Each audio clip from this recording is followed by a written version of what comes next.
பெருவாரியான சமயங்களில் சார் நம்ம காரு எவ்வளவுதான் நம்ம புது டயர்லாம் போட்டு மெயின்டைன் பண்ணியிருந்தாலும் கூட நம்மளால் இந்த பஞ்சர் விஷயத்த கொஞ்சம் தவிர்க்க முடியல தான். நிறைய சமயங்களில் நான் ட்ராவல் பண்ணும்போது பார்த்துருக்கேன், நிறைய பேர் பஞ்சர் ஆகி வீல் கழட்ட முடியாமல் சிரமப்படுறதை நான் பார்த்துருக்கேன். அதாவது தவறாக கழட்டி.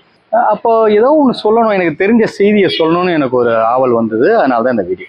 கம்பெனியில் கொடுக்குற வீல் பாக்ஸ், வீலை கழட்டக்கூடிய வீல் பாக்ஸு போதுமானதாக இருக்குன்னு நான் கருதலை.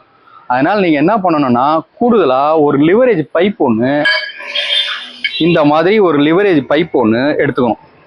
இந்த லிவரேஜ் பைப் எடுத்துக்கிட்டிங்கன்னா இது வீல் பாக்ஸ் போட்டுட்டு, இதில் முக்கியமாக கவனிக்க வேண்டிய விஷயம் என்னன்னா, இந்த வீல் பாக்ஸை கழட்டும் போது இந்த இடது கையால் தான் அழுத்தணும், வலது கை பேலன்ஸாக இதை ஈவன் பண்ணணும். இப்படி முட்டியில் கொடுத்துங்க, இப்படி ஈவன் பண்ணணும்.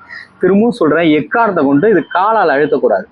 நீங்கள் இடது கையால் அழுத்தும் போது வலது கை பேலன்ஸாக இப்படி பிடிச்சி பேலன்ஸ் பண்ணி ரெண்டு கைக்கும் ஒரே அழுத்தம் இருக்கணும். இது அதிகப்படியான அழுத்தம் இருக்குள்ள இந்த வீல் இப்படி ஈஸியாக கழட்டலாம்.